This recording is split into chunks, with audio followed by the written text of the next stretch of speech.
Hi there, this is Dr. Embody. We're going to take a look at Project 4. And when you take a look at this, we're going to solve a bunch of what look like ugly Taylor series. Even if you don't remember them, they look pretty ugly, but it turns out because of the way they're formulated, they're actually pretty easy to program. We'll get to that in a moment. There's really two parts to this. Remember, whenever we're solving problems, what we want to do is simplify things. So the first thing we do is we have this menu. And from that menu, we say, we're going to grab natural numbers, we're going to calculate E or hyperbolic sine, whatever. And then within each one of those, we scroll down here. There's a nasty looking Taylor series here to be calculated. So there's really two parts to it. Let's take a look at the first part. We need a menu. And how might I do that? Well, notice that we are going to use X to exit from the program. So what I like to do is I like to create a menu that I can test all by itself. So what does that look like? Well, we're going to be, this is going to be a standard while loop. While something or other. And what do I need? Well, I need some input. So beforehand, I need an input string. Input something. And you might want to even put the options. The A, the B, etc. And then what am I going to do? So while my in string is not equal to X, and of course you're going to have to write your program to be able to handle uppercase and lowercase. I'm not going to deal with that right now. And then we have a series of these. We say, oh, well, okay, so it's not X. Well, what if the thing is A? And again, you're going to have to handle uppercase and lowercase a. What I like to do is I like to just start out by printing A. That way I know that I got there. Else if the input string equals B, print B. And so on. Blah, blah, blah. Else we got a problem. It wasn't any of the ones we wanted, so we print error, try again, or something like that. And at the end, we need to copy we got to ask for the next input. So very easy to forget this. Ask for it again. Input something. Blah, blah, blah. Notice the pattern for a while. We ask for some input. We do our while, we check that particular input, and then at the very bottom we have that same input line. Okay, and there's your basic while loop, and you can test this out and make sure that it's working perfectly. And once you have that, and you test uppercase A and a lowercase a and an X and so on. You try all those different things. Make sure that every one works. You haven't screwed any of them up. And then when you're done, okay, for A, I have to calculate the sum of N. So once I calculate that code, I'll just stick it right in there. Right? And so I will now consider this as a separate problem. Go off and solve that problem. Once I get that code working fine, boom, plug it in. And then go down to this one, get that code working, boom, plug it in, all the way down. So I'm doing this in pieces, and let's take a look at how I might do that. Okay, so what I'm going to do is in your code, you've got a bunch of these things to do. E, hyperbolic sine, hyperbolic cosine. I'm actually do a different one, but before I do that, notice two things. Oops, not there. Here we go. That when we're doing this series, we're going to expand the series until the absolute value of the next term is less than 1 e to the minus 7, our specified epsilon, and that term will not be included in the sum. And after that, we're going to print out 10 decimal digits. What you might want to do is look ahead in the book to section 4.4.3. That's on page 204 of the book. All right. And that talks about how you can print out number of decimal digits in floating point values. It's pretty nice, pretty handy way to do things, and we'll take a look at that. All right. On to figuring out one of these equations. So instead of the ones that we gave you, I'm going to do the sign. And you know, it looks just like the other series. And there's a couple of, you know, we've got this, we're adding up. Notice my n's start at 0. And in this case, we actually start with an x. You see there's a factorial in there. So we've got -1 to the n, that's giving me my sign, x to 2n plus 1, and then in the denominator we have a 2n plus 1 as the, for the denominator. And let's take a look at this. All right, so clearly we're going to need the math at some point. Because epsilon is a constant, we'll put it in there as a capitalized. It helps me recognize that it's a constant. And I can take a look at this equation as we go. So we're going to start out, my n is equal to 0. I'm going to create, I'm going to collect these things. I'll call it sign with an E so I don't get it mixed up with the others. And let's see, what else do we have here? Oh, we have our terms. Just to start with, I'm going to fix my x.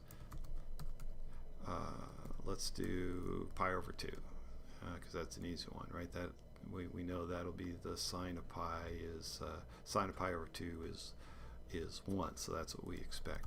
And my first term is going to start out being x.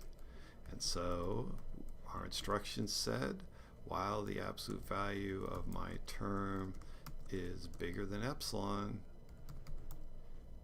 what do? We will add that term into my sign. Because we're adding it in there, we started with 0.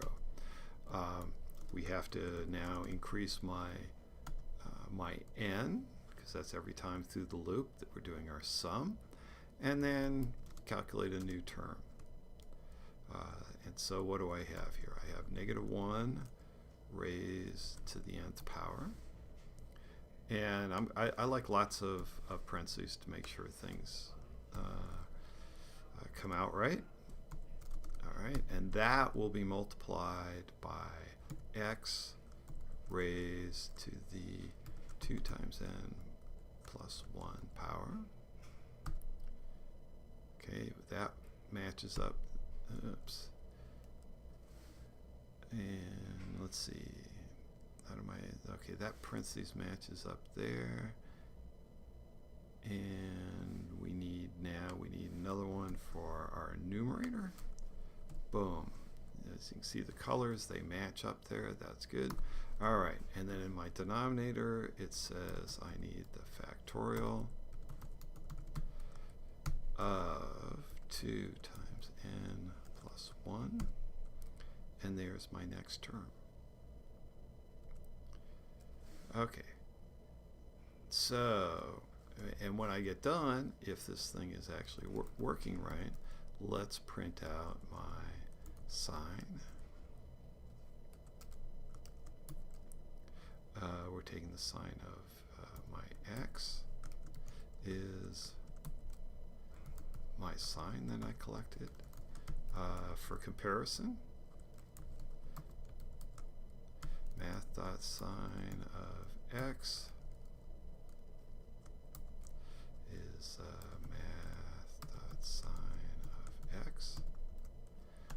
And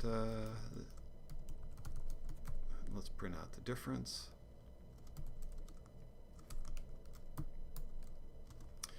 Sine minus math dot sine of x.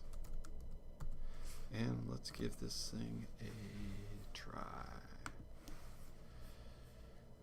Okay, so a couple of things that we note here is how are we doing? Well, we're down to 10 to the minus 8th. So that's a very small number for the difference. That's good. Math.sine, of course, equals 1 exactly, and it looks like here we've got something pretty close to 1. So they don't differ by much. And we can see up here that my n went through 6 times. We see that my term is smaller than the epsilon, which was to the minus 7th. So that all looks good. And you know, and because my difference is very small, I seem to be doing pretty well here. Now, of course, what I would like to do once I've got it to this point is try it for some other values. I can test it out here pretty quickly. Let's see, math.pi. If I remember my trig correctly, that should give me a value of 0. So let's fire this guy up. And you know, this isn't quite as close, but we're still doing pretty well here. We see that again, my difference is small. The math.sine is to the minus 16th. That's pretty close to 0. This also is minus 8. We can check here. My n went 9 times. That's good. My term I can see is to the minus 0.8. So we've done pretty well there. And by the way, those of you who are not using Anaconda, if you want to see what the value of n is, you can just type n.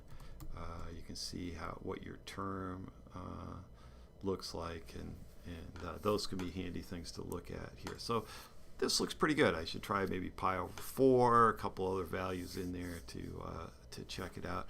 But what's important is I want to take this whole thing that I calculated here. I want to copy that, and what I'm going to do is I'm going to take I'm going to take that I copied, this whole thing here.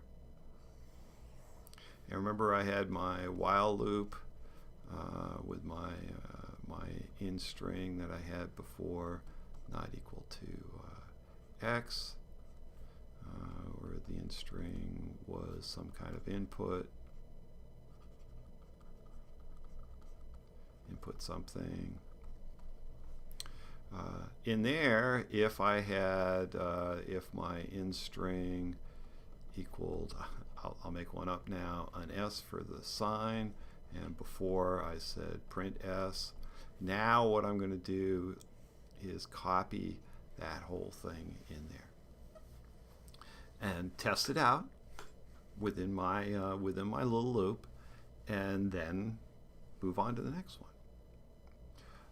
If you are interested and want to look ahead, we have things in Python called functions. And up at the top of your program, you can say def. In this case, I could call it sign. And it will get some value. I will call it x.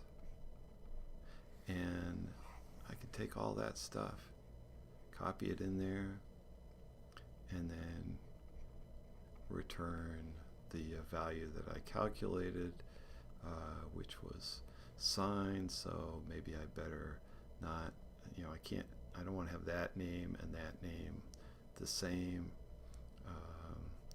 I'll call it capital sign or something. And no, maybe I'll make that one a capital sign, and then I have all my other stuff the same. But if you wanted to look ahead for functions, that's pretty nice, because then what I would do here is I would just calculate my sine of whatever x value. I'd have to ask for an input of x, and I want to capture what my sine comes back as, and so on. So I can handle that all pretty nicely. That's if you're ambitious and you want to look ahead. So we've broken it down to some parts. Got a little long, but that'll do it for